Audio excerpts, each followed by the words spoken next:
Hello students, welcome to my channel SST Secrets. Today we are going to start our new chapter Resource and Development. This is the introductory part of this chapter in which we will discuss about the types of resources. First one we discuss it what are the types of resources, then development of resources का development किस प्रकार से होता है, resource planning what is the method and what is the planning of resources, then we will discuss about land resources and land degradation, and final topic of this lesson is soil as a resource. बच्चों ये chapter बड़ा है इसलिए हमने आपकी सुविधा में से 6 पार्ट में अलग अलग डिवाइड कर दिया है. अगर आप इस चैप्टर को पूरा समझना चाहते हैं तो आप इस पार्ट के अलावा 5 पार्ट और देखेंगे. तो आइए बच्चों अब हम डिस्कस करते हैं डेवलपमेंट की डेफिनेशन. डेवलपमेंट होता क्या है? डेवलपमेंट इज़ अ प्रोसेस, यह एक प्रक्रिया है that creates growth, progress and positive changes. 3 word है आपके लिए, क्रिएट्स, ग्रोथ. डेवलपमेंट वृद्धि लेकर आता है. जैसे जब आप छोटे थे आप आज बड़े हो चुके हैं, इट मीन्स आपका क्या हुआ है, ग्रोथ हुई है, आपकी वृद्धि हुई है, ये भी एक डेवलपमेंट है. देन प्रोग्रेस, विकास से हमेशा उन्नति होती है. जैसे जैसे आप बड़े होकर कुछ बनते हैं, अर्निंग स्टार्ट करते हैं, it means it shows your progress, आपकी तरक्की होती है. तरक्की ही आपके लिए विकास है, डेवलपमेंट है. Final point positive change. विकास हमेशा एक सकारात्मक बदलाव लेकर आता है. जब भी हम विकास की बात करेंगे पॉजिटिव या फिर कंस्ट्रक्टिव वर्क की ही बात होगी. डेवलपमेंट के बाद बच्चों हम समझते हैं रिसोर्स की डेफिनेशन को. In the previous classes like class 8 आप लोगों ने सभी ने रिसोर्स की एक डेफिनेशन पढ़ी थी. Everything that can be use to satisfy our need is called resources. हर वो वस्तु, हर वो चीज़ जो हमारी ज़रूरतों को पूरा करती है वो रिसोर्स कहलाती है. यही डेफिनेशन बच्चों आपको यहाँ पे भी मिलेगी. Everything available in our environment, हमारे एनवायरनमेंट में हर उपस्थित वो वस्तु which can be use to satisfy our needs, जो हमारी ज़रूरतों को पूरा करती है. इफ इट इज, अब इसके कैरेक्टरिस्टिक आपको क्लास 10th में पढ़ने हैं. हर वो वस्तु जो हमारी ज़रूरत पूरा करे रिसोर्स तो है, परंतु उसके 3 कैरेक्टरिस्टिक्स होती है. पहला कैरेक्टरिस्टिक है टेक्नोलॉजिकली एक्सेसिबल, अर्थात हम इसको टेक्नोलॉजिकली उपयोग कर सके, हम उसको प्राप्त कर सके. जैसे कोल एक एलिमेंट है, वो रिसोर्स तब तक के नहीं है जब तक कि हम उसको टेक्निक के थ्रू या टेक्नोलॉजी के थ्रू उस ज़मीन के अंदर से बाहर ना निकाल ले. Second one thing, economically feasible, अर्थात आर्थिक रूप से वो संभव भी होना चाहिए. बच्चों आपने एक नदी का नाम सुना होगा, यह नदी है झारखंड में सुवर्ण रेखा. जैसा कि नाम से स्पष्ट है सुवर्ण, स्वर्ण का अर्थ होता है गोल्ड. इस नदी की रेत में, सैंड में सोना पाया जाता है, परंतु वह सोना इतना अधिक नहीं है कि हम नदी की रेत को अलग करके वहाँ से गोल्ड ओर को हम लोग प्राप्त कर सके. इसलिए वो हमारे लिए इकोनॉमिक फिजिबल है, बिल्कुल नहीं है, क्योंकि जितने रुपए का हम वहाँ से सोना निकालेंगे उससे अधिक पैसा हमें वहाँ पे इन्वेस्टमेंट के लिए खर्च करना पड़ेगा. तो वो गोल्ड हमारे लिए रिसोर्स नहीं हो सकता. क्यों? क्योंकि वो हमारे लिए इकोनॉमिकली फिजिबल नहीं है. देन आफ्टर कल्चरली एक्सेप्टेबल, जो रिसोर्स है वो कल्चरली एक्सेप्टेबल भी होना चाहिए. कहने का तात्पर्य ये है जैसे सोलर कुकर इकोनॉमिकली फिजिबल भी है, टेक्नोलॉजिकली एक्सेसिबल भी है, बट इन कल्चर हम लोग उसका अपने डेली लाइफ में उपयोग करते हैं, हम उसका डेली लाइफ में ज़्यादा उपयोग नहीं कर पाते. कल्चरली वो हमारे लिए एक्सेप्टेबल नहीं है, सांस्कृतिक रूप से वो हमारे लिए स्वीकार्य नहीं है, ज़्यादा उसका प्रचलन हमारे समाज में नहीं है. तो कोई भी एलिमेंट तब तक के रिसोर्स नहीं है जब तक कि उसकी 3 कैरेक्टरिस्टिक ना हो. कौन कौन सी? पहला है आप लोगों के लिए टेक्नोलॉजिकली एक्सेसिबल, अर्थात तकनीकी रूप से वो प्राप्त होने योग्य होना चाहिए.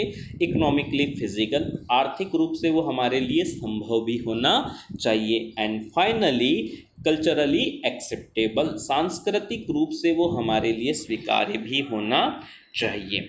आगे बच्चों हम लोग डिस्कस करेंगे interdependent relationship. The process of transformation of things, कोई भी वस्तु का जब हम ट्रांसफॉर्मेशन करते हैं उसकी जो प्रोसेस होती है in our environment involves an interdependent relationship between nature and technology and institutions. इन तीनों के बीच एक आपसी इंटरडिपेंडेंट रिलेशनशिप होती है, आपसी एक इसमें साझेदारी होती है। वो साझेदारी कैसी होती है देखते हैं। Human beings interact with nature, मानव जो है वो किससे इंटरेक्ट करता है, नेचर से इंटरेक्ट करता है।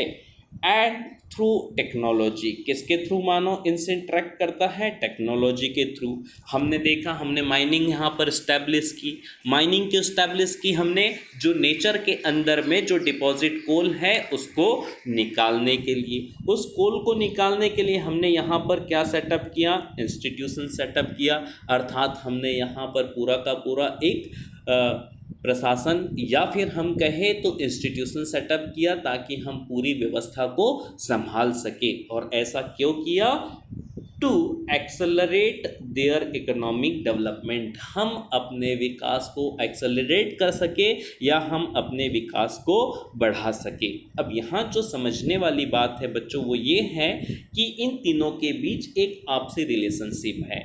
जैसे मनुष्य सबसे पहले नेचर से इंटरेक्ट करता है, किसके थ्रू करता है, तो टेक्नोलॉजी के थ्रू करता है। टेक्नोलॉजी का यूज़ करके हम लोग क्या सेटअप करते हैं, इंस्टीट्यूशंस, और वो किस लिए सेटअप करते हैं, एक्सेलरेट आवर इकोनॉमिक डेवलपमेंट, हम अपने विकास को तेज गति से कर सके। अब जो यहाँ समझने वाली बात है वो ये है, human beings themselves are essential component of the resources. कोई भी वस्तु, कोई भी थिंग्स जो हमारे पास में अवेलेबल है इन्वायरमेंट में, वो रिसोर्स बनाने के लिए ह्यूमन बीइंग्स, मानव स्वयं में एक अनिवार्य अंग है। जब तक कि आप इंसानियत अपने टेक्निकली या फिर कहे कि हम लोग किसी साइंटिफिक इन्वेंशन के थ्रू किसी एलिमेंट को चेंज नहीं करेंगे तब तक कि वो वस्तु हमारे लिए संसाधन नहीं हो सकती है। बच्चों इसके बाद हम क्लासिफिकेशन ऑफ रिसोर्सेज देखेंगे। जनरली आप लोग क्लास 8 में 3 टाइप्स ऑफ रिसोर्सेज पढ़कर आए हो। पहला होता है नेचुरल, दूसरा होता है ह्यूमन मेड और आर्टिफिशियल रिसोर्सेज, और थर्ड होता है ह्यूमन इटसेल्फ अ रिसोर्स।